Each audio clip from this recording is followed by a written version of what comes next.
Alright, hello and welcome back to the final part of the Water and Ice Dungeon. We're pretty much almost finished, and first off, yes, I am a dirty, dirty cheater. There you go.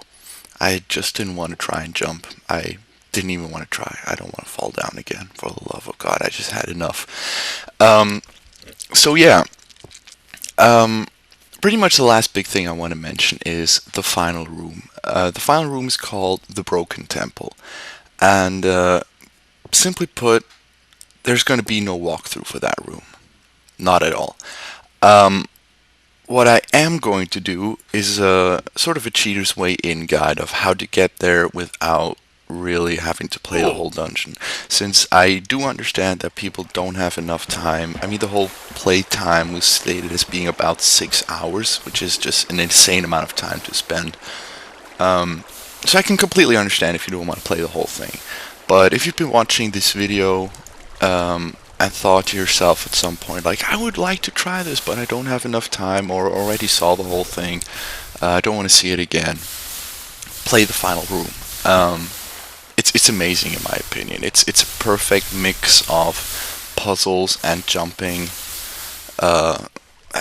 Contrast to this one, I mean, the ice part was pretty much jumping only, and the water part was pretty much puzzles only.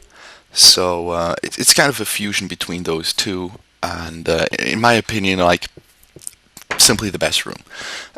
It's also visually amazing. Again, my opinion only. I mean, everybody has their own opinions on this kind of stuff, but yeah, it's the one I love most, and it's most dearing to me. So I would rather have people play that one than actually make a walkthrough. For the people who are really that lazy or that don't have enough time, I think there's like 3 YouTubers out there who actually made videos of my dungeon that I know of. One is Angry Poncho, who made this 1.5 hour video. He's just purely awesome for doing that.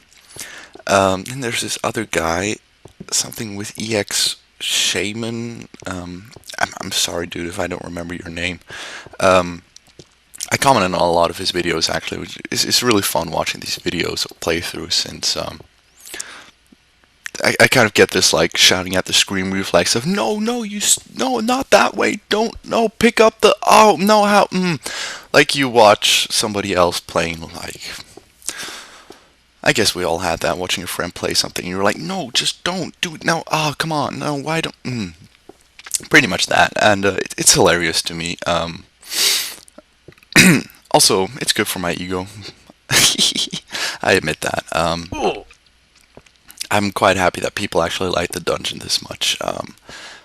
It's pretty much like it's all I ever wanted to build in Minecraft, to be honest. Like, I never wanted to build myself a house or a fort and stuff. I always thought that was like kind of pointless, to be honest. I mean, yeah, just to me, it's like I need to make something useful in a way, and not just something pretty.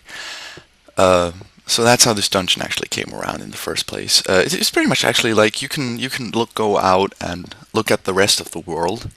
It's pretty impressive. Like, with friends of mine, built some really cool stuff, castles. I think from the spawn point to the right, there's kind of a Minas Tirith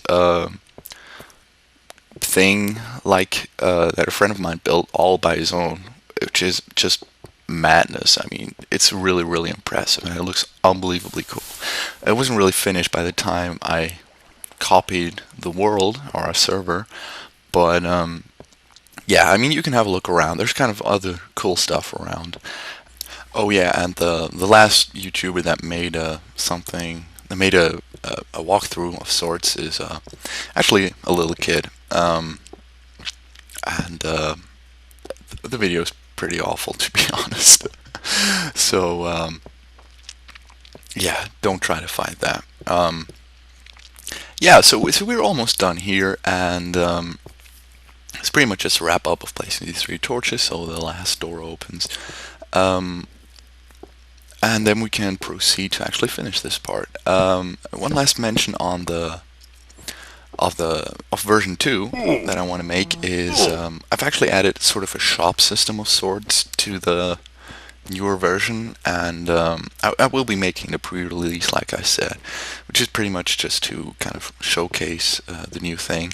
I've also been talking to the dear guy who made the AdventureCraft mod, and he kind of sent me a future feature list that I can kind of refer to, since his constant additions to the Minecraft mod, AdventureCraft mod, pretty much screw me over every time, because I think like, "Wow, this is awesome! I gotta include this," and then he brings out something new, which is completely awesome that I have to include. Like at the point I'm making this video, the power gloves, for example, were included, which is just like, wow, I gotta include those. They're awesome. I mean, pulling blocks around. Wow. Yeah, I gotta include those. So with him constantly updating the mod, and it's kind of hard for me to keep up. So I do kind of have a future feature list, so that I can kind of fall back on that and kind of plan ahead for those things. But yeah, that's pretty much all I have to say about that. I mean, it's almost done. I just haven't tested it yet, and I still have kind of a problem with the whole bats are still like incredibly loud when they spawn, which is completely fucking annoying. Like they're just screeching around all the time. All right, so that's pretty much it. All that's left to say is thank you for watching, and I hope you had fun. I'm probably not the best commentator out there, for obvious reasons, so thank you for bearing with me. And have a nice day, and we'll see you for the last video, the cheetah's way into the Broken Temple. Until then, bye bye.